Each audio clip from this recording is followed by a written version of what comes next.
Guys good morning. फेरि पनि स्वागत छ तपाईँहरूलाई मेरो च्यानल रुममा थिङमा। आई होप तपाईँहरूलाई सन्चै हुनुहुन्छ होला र मलाई पनि एकदम धेरै ठिक छु। यो चिसो मौसममा न्यानो माया छ मेरो तर्फबाट। अनि मौसम एकदम धेरै चिसो भइरहेछ, आफ्नो ख्याल गर्नु होला।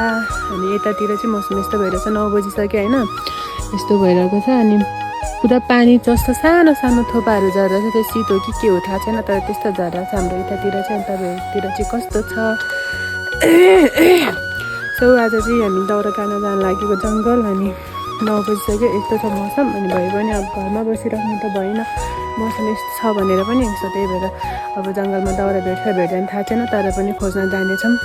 अनि सबैभन्दा ठुलो कुरा यहाँ हेर्नु, हाम्रो करेसाबारी साग नि राम्रो छैन। यतातिर भर्खर अस्तिको हो, त्यही भएर सानो छ। अनि यतातिर चाहिँ ठुल्ठुलो छ, यति भन्दा छैन। अब त्यहाँ तलको चाहिँ सबै उयो भइसक्यो, टिपेर गुन्द्रुक हालिसक्यो भाउजूले। अनि यहाँनिर चाहिँ धनियाँ रोप्ने भने बाख्राको गोठ थियो नि त पहिला, अनि त्यो सबै सारेर दाउरा सारेर त्यहाँ चाहिँ धनियाँ छरेको छौँ। ओके गाइज, अब डलीले खाजा बनाएको रहेछ चाम्री, अब त्यो खान्छौँ। अनि त्यसपछि हामी जङ्गलतिरको मिसन सुरु गर्छौँ। सो गाइज हामी चाहिँ चल्दिएको अब जङ्गलतिर। अनि शीत झरिरहेको छ, अझै पानी जस्तो 9 बजिसक्यो भए पनि शीत झरिरहेको छ। मौसम पनि यस्तो चिसो भइरहेछ। हाम्रो भोजन भइरहेछ, दुईजना जङ्गलको यात्रा आजको। दाउरा चाहिँ पछि पर्दैन थाहा छैन, भए पनि गइदिएको जङ्गलतिर आज। यो गाइज हेरौँ है त, पाउँछ कि पाउँदैन। सो गाइज हामी जङ्गलको मुखमा आइपुग्यो। गाउँहरू दामी देखिरहेको छ यहाँबाट। बाटो फेरि यस्तो डेन्जरस छ, अलिक सम्हालेर हिँड्नु होला। दाउरा चाहिँ पछि पाउँदैन थाहा छैन, अब हेरौँ दाउरा भारी ल्याउँछ कि ल्याउँदैन। माइ गॉड, धन्दैले गएको तलतिर बाटो यस्तो छ कि डेन्जरस। अनि डेन्जर छ बाटोहरू, फेरि लग्यो भने कहाँ पुगिन्छ। र ढुङ्गा अझै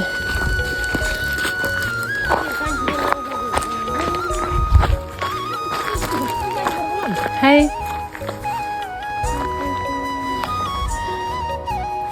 यसरी रुखहरू काटेको रहेछ मान्छेहरूले। दाउरा त एउटै छैन होला है, नाम निशान पनि भनिसिँदा। आज दाउराको भारी लाँदैन जस्तो छ हामी दुईजनाले।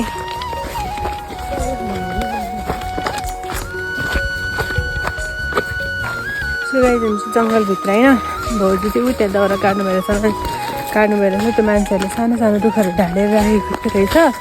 त्यो अब सुकोस् भनेर राखेको हो कि किन राखेको त्यो चाहिँ थाहा भएन। अनि त्यही भएर चाहिँ काट्नु भइरहेछ।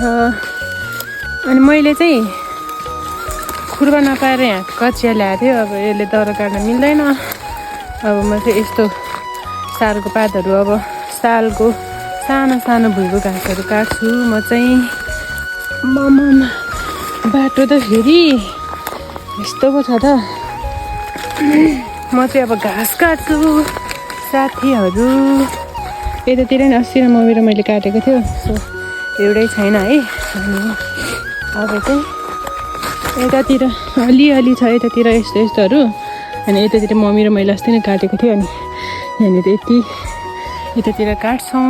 ओके साथीहरू, अब चाहिँ म घाँस काट्छौँ। अब दाउरा काटौँ भने खुर्बा छैन, मेरो कच्चा हो। अनि भाउजू चाहिँ उहाँ दाउरा काट्नु भइरहेछ। अनि म चाहिँ अब यस्तो सिउलीहरू काट्छु, घाँस पनि हुन्छ नि त। अनि खुर्बा नै भेटिनँ त, अब के गर्नु। अब त्यही भएर कचिया ल्याउनु भएछ भाउजूले त। अनि एकजनालाई अब यस्तै भुइँ घाँसहरू काट्छु म चाहिँ।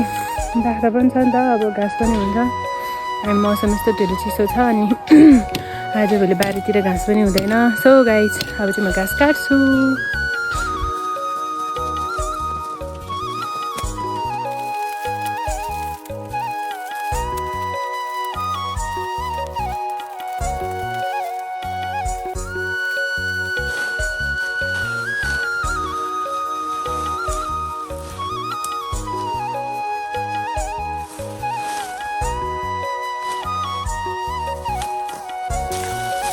यस्तै हो होइन आजको चाहिँ हाम्रो जङ्गलको घाँसहरू खान्छ यस्तै स्याउला सुरु भए पनि मजाले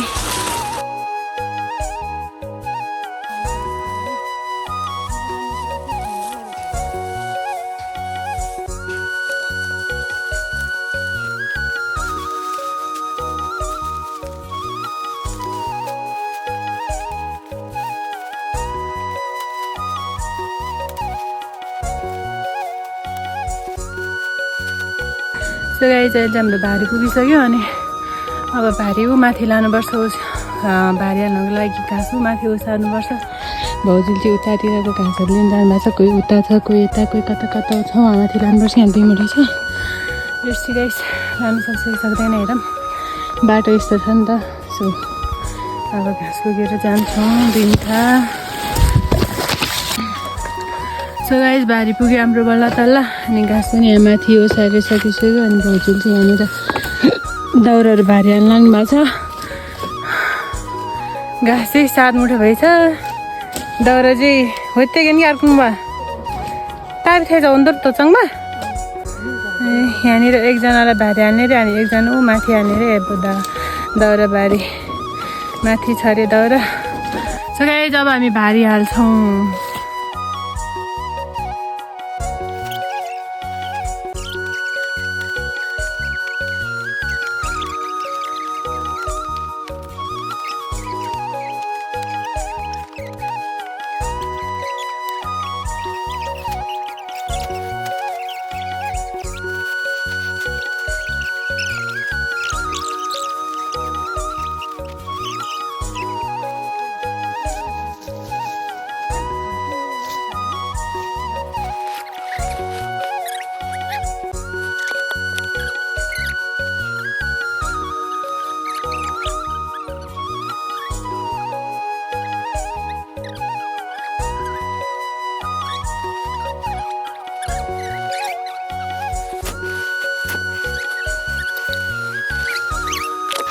सो गाइस अहिले मेरो भारी हालेर सक्यो अब भाउजूको भारी हाल्न जान्छौँ माथि भाउजू नै यहाँ माथि जानु भइरहेछ दाउरासँगै घाँसको भारी होइन मेरो चाहिँ यहाँ भारी भइसक्यो रेडी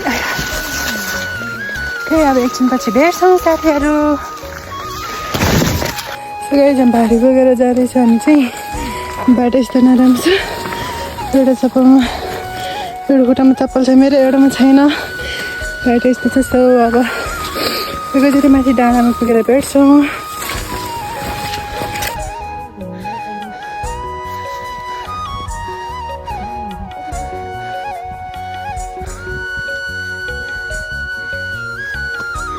है मुटु कति ढकढक गरेको है बल्ल बल्ल डाँडा आइपुग्यो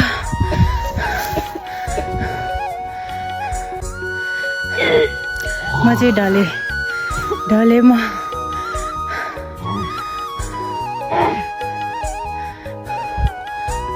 आया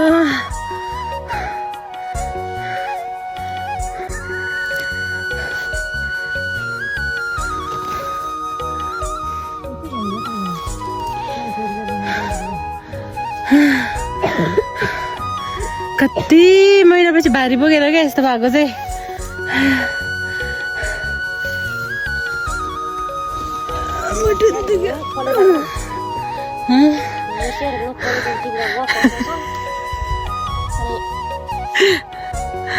अरे भाउजू